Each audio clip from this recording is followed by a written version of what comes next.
Welcome back sa ating channel. Naging mainit nga na usapin di umano sa mundo ng social media ang ginawa nga di umano sa isang broadcaster na talagang pinatay nga ito mismo sa live stream. Dito nga natin makikita mga kaibigan na talagang hindi na nga natatakot ang mga kriminal na ito sa pamamahala nga ni Kuting na ngayon ay talagang hindi na sila natatakot dahil kung makikita natin ay tinutumba nila ang kanilang gustong patumbahin. Paano naman kasi mga kaibigan, hindi nga natin maipagkakaila na ang mga protektor ay matataas na opisyales ng bansang Pilipinas. Kaya naman wala na silang respeto at alam nilang malulusutan nila ito dahil ang nagpatumba nga ay matataas rin na opisyalis ang kanilang mga protektor. Kaya nakakahiya na talaga ang bansang Pilipinas. Tila wala na nga ba talagang magagawa si President Bongbong Marcos dito at hindi na susolusyonan? Ito ang katanungan ng maraming netizen. Well mga kaibigan, matatandaan nga natin na bilib sila sa mga Marcos at nagbalik nga ang tiwala ng 31 million na bumoto sa kanya. Ngunit ngayon nga ay talagang hindi nga natin may iwasan at hindi natin masisisi ang maraming netizen kung bakit nga binabatikos si President Bongbong Marcos. Dahil nga di umano, hindi nga ito nakikialam sa bansang Pilipinas sa mga problema neto at talagang bumalik ang mga kriminal at mga pulburon user at Mary Jane na talagang hindi nga may pagkakaila na talagang hindi nga sila natatakot sa batas ng Pilipinas dahil alam nila na weak leader nga raw ang namamahala ngayong administrasyon na ito. Well mga kaibigan, para nga sa karagdagang impormasyon, panoorin nga natin ang buong video. At kung bago ka pa lamang sa akin channel, huwag kalimutan i-click ang subscribe button at notification bell para lagi kang updated sa ating mga bagong video. At para sa sulit viewers natin dyan, maraming salamat sa walang sawang Grabe ang nangyayari sa pagsuporta. Pilipinas. Grabe ang crime. So sa loob ng bahay, pinatay itong si Jerry Bell. Okay, so yung nakapanood at hindi pa nakapanood, again, hanapin nyo na lang yung hashtag Jerry Bell ang kanyang pangalan at Humalon yung kanyang apelyido. So ano yung take ko dito mga kababayan? So napanood ko yung time na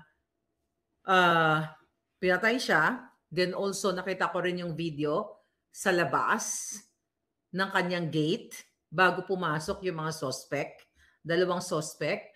Then bago pumasok sa gate ay, nagsilip-silip sila, nagkakatok sila. Although hindi lang audible yung conversation between the suspects at yung mga, hindi ko alam kung ano ba yun, mga parang staff ni Jerry Bell yung nasa loob. Yung nakikita mo dun sa CCTV is bata, parang bata pa or teenager. Doon sa tansya ko lang, din yung lalaki. Alam mo, mga kababayan, ang eksena, so mataas yung gate nila, right? Then, nagkakatok itong dalawang suspect and meron silang conversation na hindi narinig dun sa CCTV. So, sa nakikita ko, may mali. Okay? Of course, mali yung gumurgor. Okay? Wala tayong pagtatalunan doon. May mali. O, isa-isahin natin para ito'y learning sa ating lahat.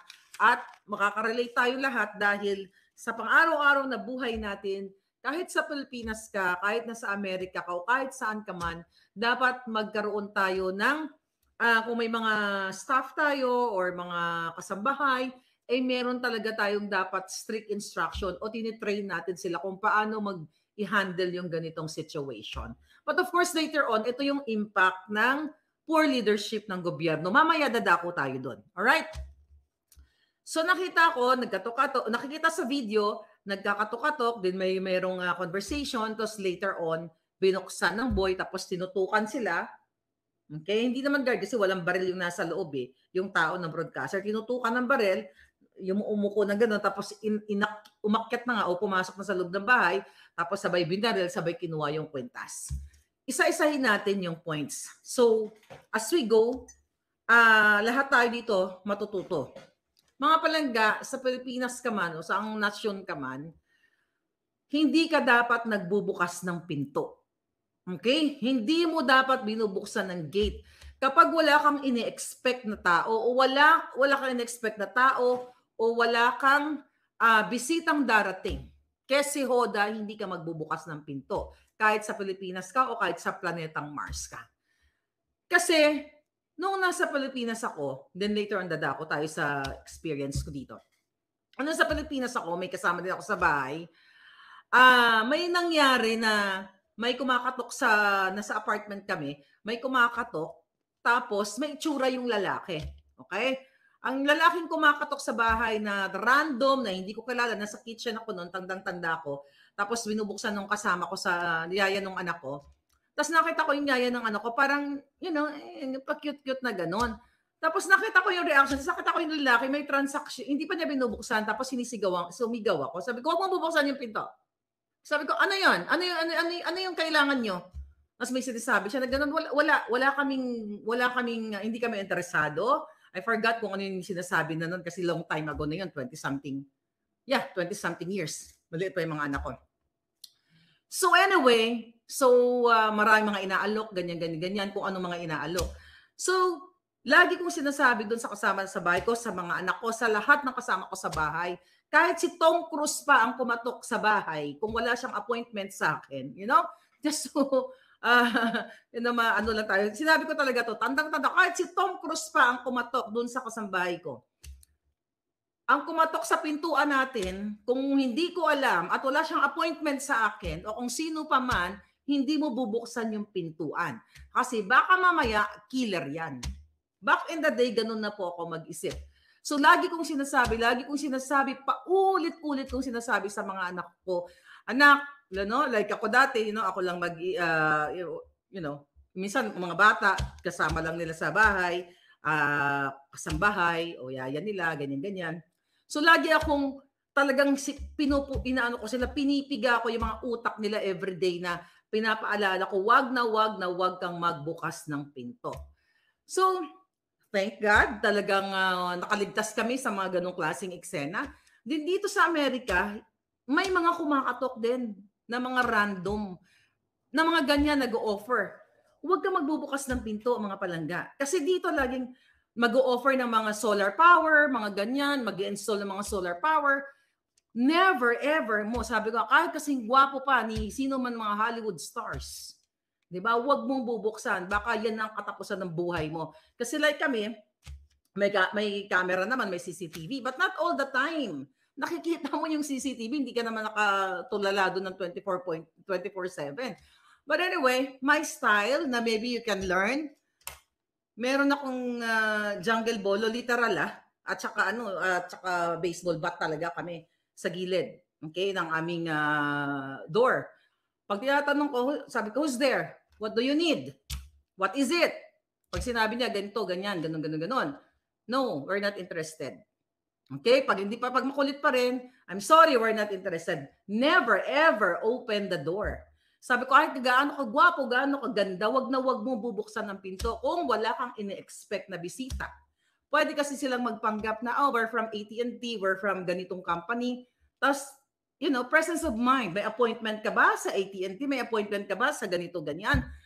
So, ako talaga, magaling ako sa improvised weapon. Talagang nakahanda yan. Kasi, just in case na magpupumilit, at least makalaban ka ng parehas. Okay? So, instruction na natin yung ating mga anak, kahit saan man po kayong lugar, na wag bubuksan. Kahit, kunyari, may ibibigay na something. Alright? Ibibigay na something. O iiwan mo lang dyan sa pintuan. Then you get it later. Even pag umu-order ako ng food, like DoorDash, lalo na paggabi. Okay? Paggabi na, pinapaiwan ko sa labas. Kasi pwede kasing, you'll never know na talagang may mga taong may saltik lang talaga na willing kumitil ng buhay o magnakaw or ganyan. So balik tayo dito kay Jerry Bell. So, di ba? So, my fault, well, yun na nga kaya nga may lesson, may sinishare ako sa inyo na experience siya na kahit pa paano, ma-alert tayo na dapat pala ganito yung gawin natin. Of course, ang may kasalanan doon yung dalawang pumasok. Question, Sino ang nasa likod nila? Ano ang nag-udyok sa kanila? Bakit kung pagnanakaw lang ng kwintas na ginto, di ba? Kung pagnanakaw lang ng kwintas, hindi ganun. Pwede namang abangan yun eh. Di ba? I think, although hindi pa naman tapos ang investigation, isa lamang isa lamang palabas na sa plano nila na kunin yung kwintas para ang motibo is pagnanakaw. So maybe later on, mga kababayan, lalabas sa investigasyon kung meron bang, kasi may nabasa ako, third party ba? Meron ba siyang binatikos na mga politiko? Alright? Sabi ni Wayne Dixon, Texas people know not to knock the door. When people do, they have 50% chance of getting shot. Texas is always loaded. Oh, really palangga? Oh, wow. Yeah, dito sa amin, ang dalas kung ano-ano mga offer. Never talaga kami nagbubukas ng pinto. So, wag na wag. Kahit saan kayo, i-train nyo yung mga anak ninyo. Lahat, kahit ano mga in-offer, libreng ganito, libreng pagkain, mamaya may lason yan. Mga ganyan, di ba? So, you have to be vigilant and talagang careful ka sa mga ini-enter mo. Basta pag wala kang alam, wala kang in-expect na bisita, never ever open the door. So ngayon, doon sa may mga kasambahay, may mga gwardiya kayo sa bahay nyo, i-train nyo po yung mga taong yan at sa inyong protection. So ngayon, kawawa, actually nakakalungkot, nag-iba nga yung, actually dapat hindi ito yung vlog ko, pero later na lang yon, di ba? Nagbabasa-basa ako, the same thing, paglaban natin sa bayan, kung ano yung dapat ba na tawag dito, dapat na gawin natin sa ating bayan kasi nakakalungkot. So nalungkot ako, nanghina ako nung napanood ko na naka-live siya, tapos bigla ka na lang papaputokan ng ganyan. So nakakatakot sa part ng mga OFW, nakakatakot sa mga nanay at tatay na nasa ibang bansa na mismo sa loob ng bahay, siya nga gated pa eh. Kung ang bahay mo palangga kubo lang, uhayob-hayob, hindi ganun ka gated. Paano naman yung agam-agam ng isang ina at ama sa buhay ng kanilang mga anak sa everyday dwelling ng kanilang buhay, di ba?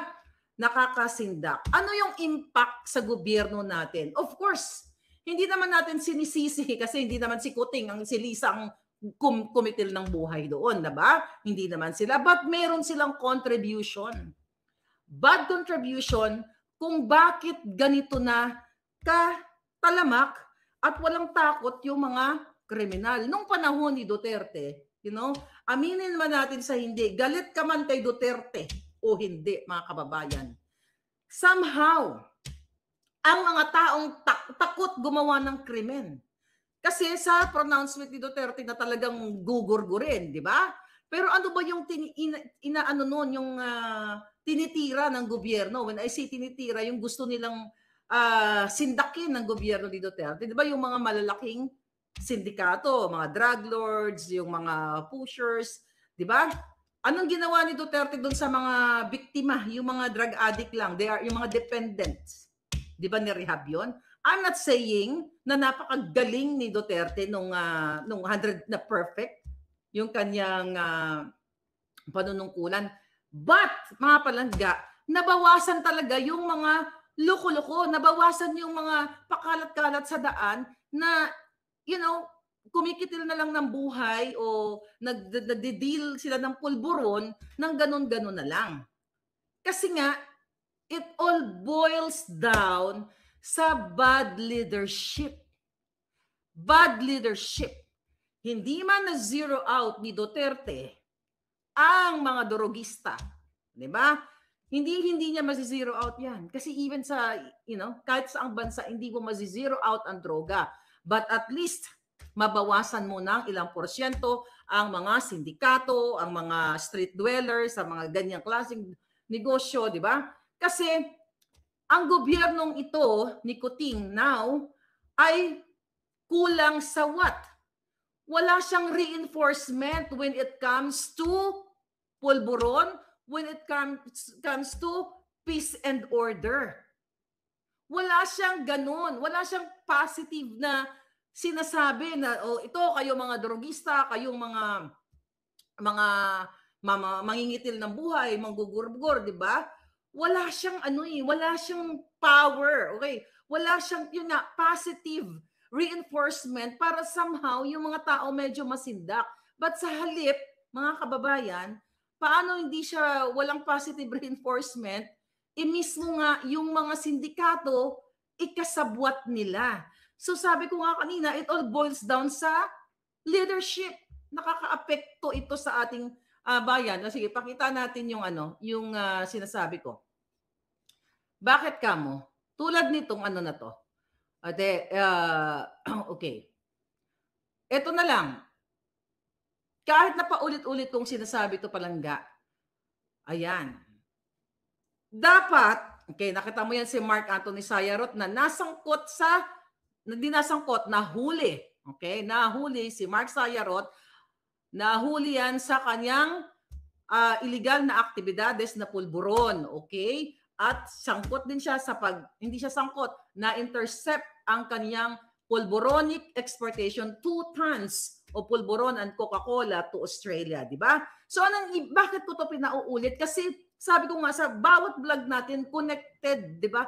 Lahat ng pinag-uusapan natin. So kung yan nakikita ng taong bayan na ang leader, okay? No, hindi leader poor leader, weak leader, di ba? Weak kuting na tinotolerate niya or hindi niya tinotolerate, nagiging business partner mo pa at isinasama mo pa sa iyong travel. Itong mga sindikato na ito, then ano katatakutan mo?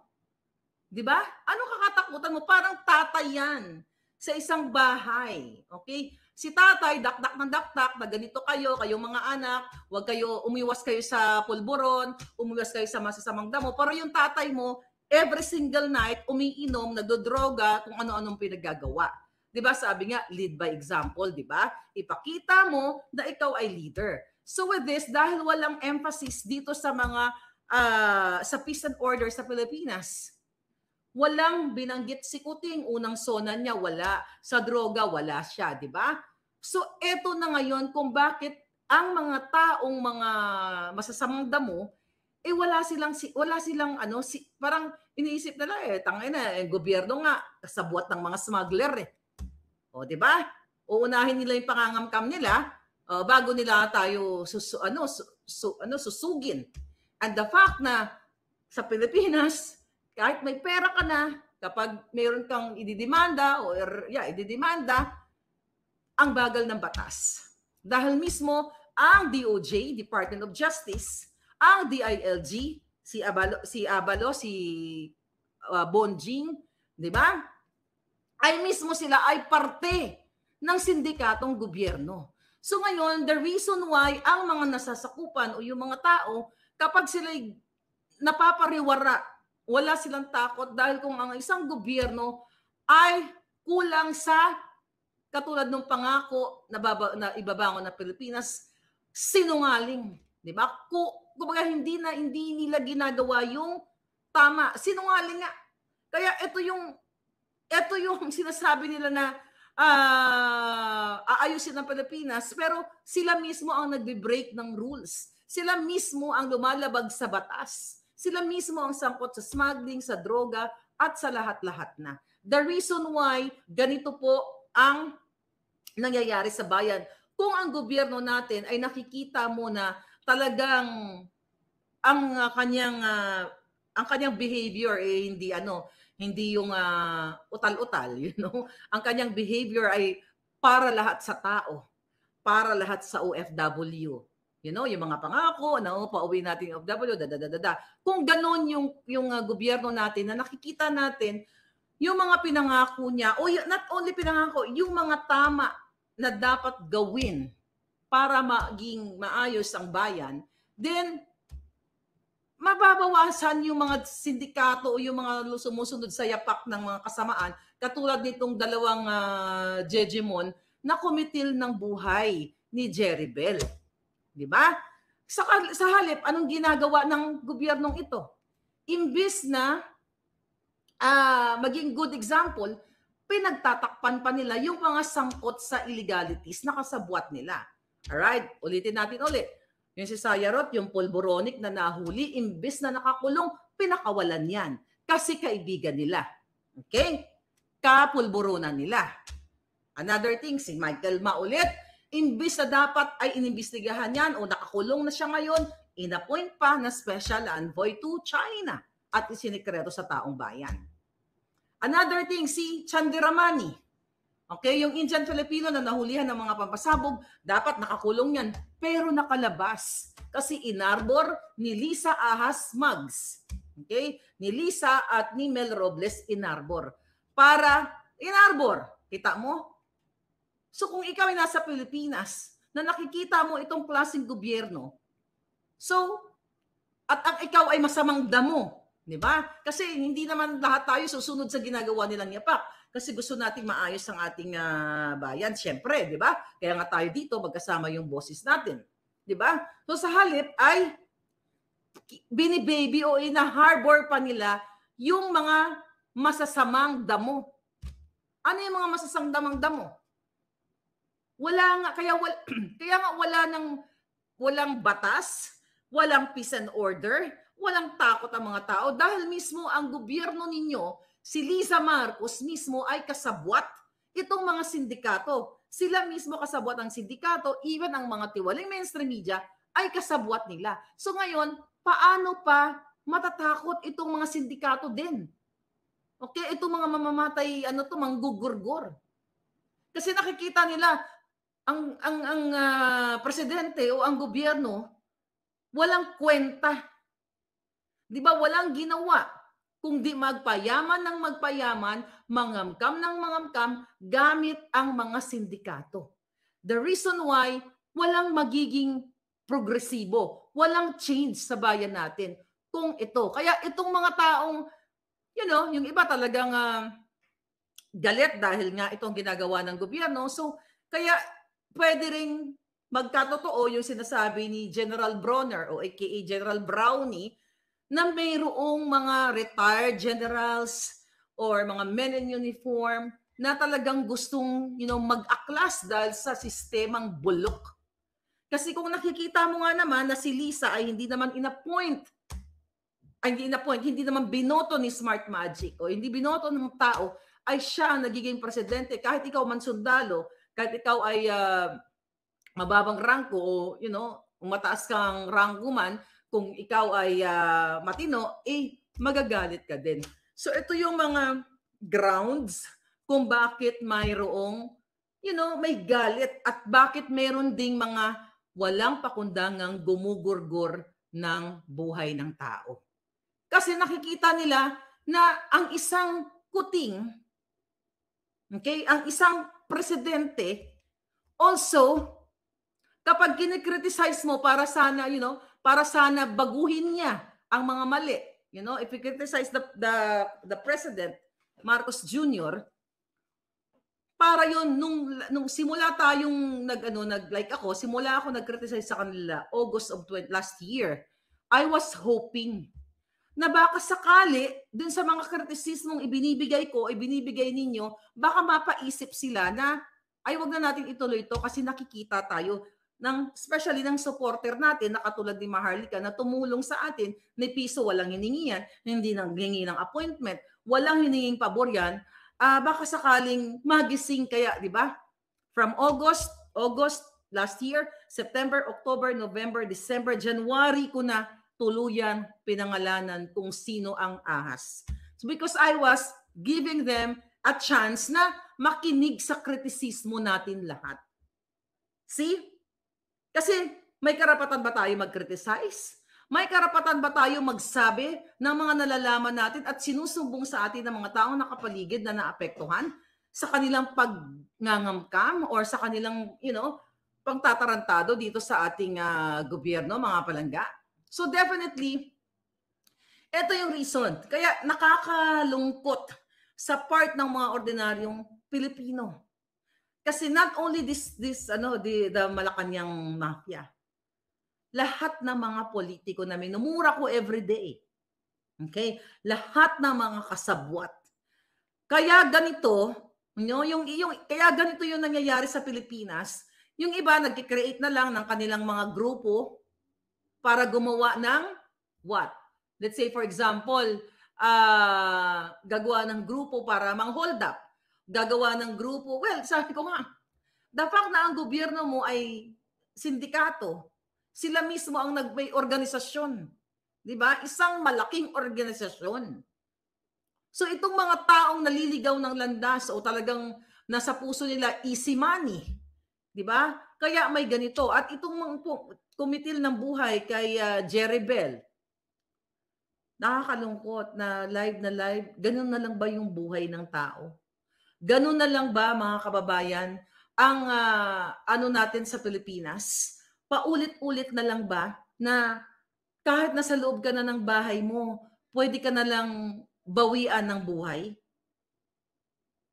Again, mayroon pong napakalaking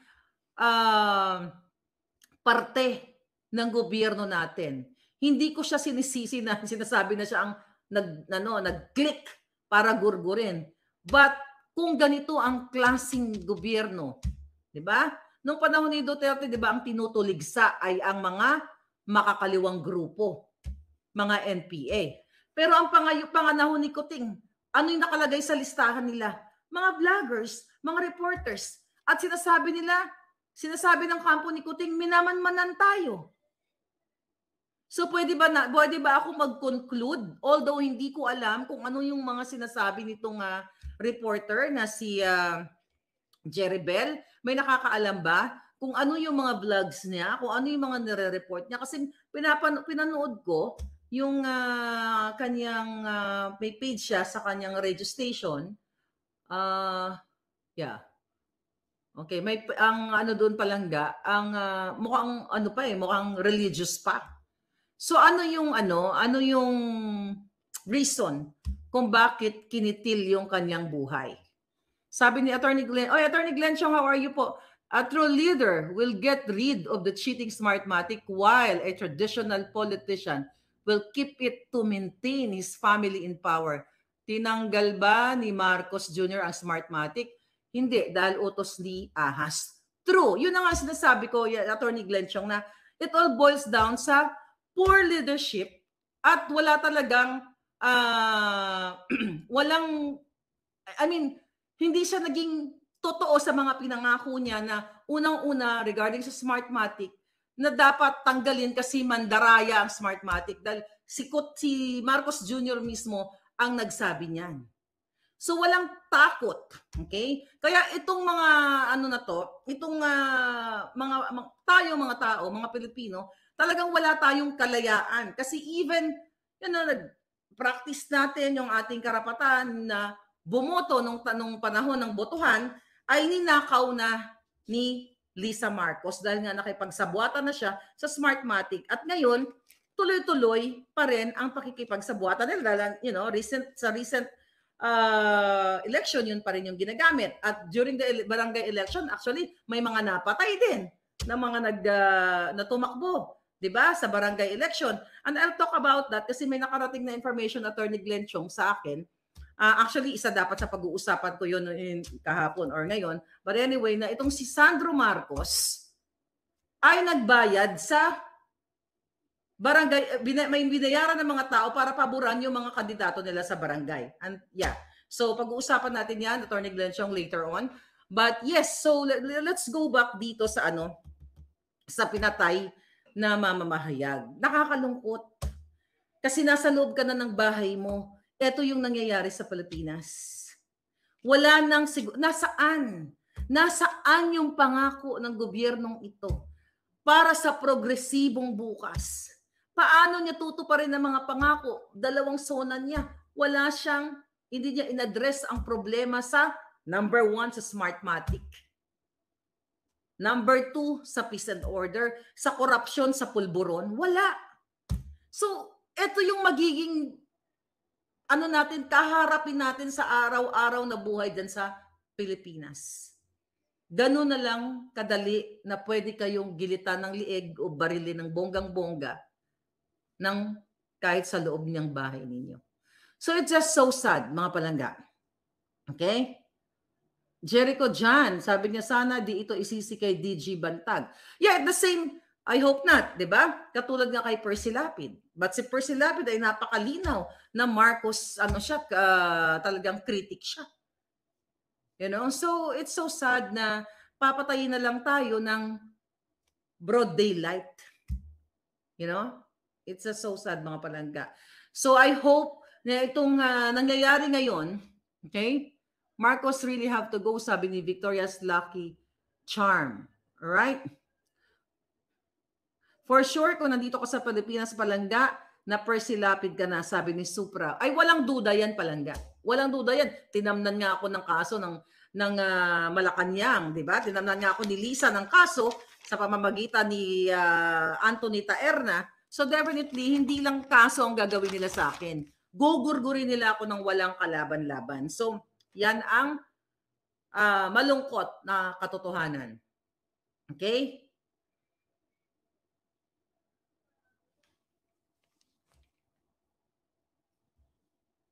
Ano to? Ma'am, ano maligod? Ano yon? Okay, babalikan siya ng karma kasi ang daming mga taong umiiyak kaya ang mga luha nila ay siyang magbibigay ng kalayaan sa paghihirap, sabi ni Eduardo Gocus. True. Alright. Sabi ni Carolina, leche talaga yan si Lisa. Sana maglaho na siya. Jutang gininan niya. Alright. Mafia. Alright. Yeah, totoo yun. Talagang maraming galit kay Lisa Marcos Ahas. Mali tayo na naiboto. Tagapagmasid, aklas na tayo. Sabi ni Brightstone. Well, speak up day palangga. Kailangan lang natin ng ating boses na maipabatid natin sa lahat. Kasi nga, itong gobyernong ito ay talamak ang kawalang-hiyaan. Nakakalungkot dahil basta-basta na lang pinapatay ang mga tao ngayon like this Jeribel na ito. So, it's up to you na nasa Pilipinas. Kami dito na nasa labas ng bansa, ang pwede lang namin ma-share sa inyo ay yung boses namin. Yung boses, like Atty. Glenchong, ayan, let's pray for Atty. Glenchong kasi galit na galit din si Lisa Marcos dyan dahil in-expose din ni Atty. Glenchong yung tungkol sa pakikipagsabuatan ni Lisa na Smartmatic. Not only sabuatan, pero pakikipag-deal niya nung last election. So, we have to protect Glenchong also. Protect Maharlika, di ba? Well, mga kaibigan, dito nga natin makikita kung paano nga banatan nila si Kuting ng Norte na ito dahil nga di umano sa kanyang ginagawa na hindi na nikikialam sa problema ng bansang Pilipinas. Kaya naman itong si Madam Maharlika ay matapang na isinisiwalat kung ano nga ba talaga ang nangyayari sa loob mismo ng Malacanang at ginagawa ni Kuting ng Norte, Lisa Sumags at Romualdez na ito. Tila naghahari-harian na nga sila at talagang walang makakapigil sa kanila hanggat walang nagbubunyag sa kanilang mga kabalbalan na ginagawa. Kung kayo ang tatanungin mga kaibigan ano ang inyong mga opinyon, just comment below sa ating comment section at ating pag-uusapan.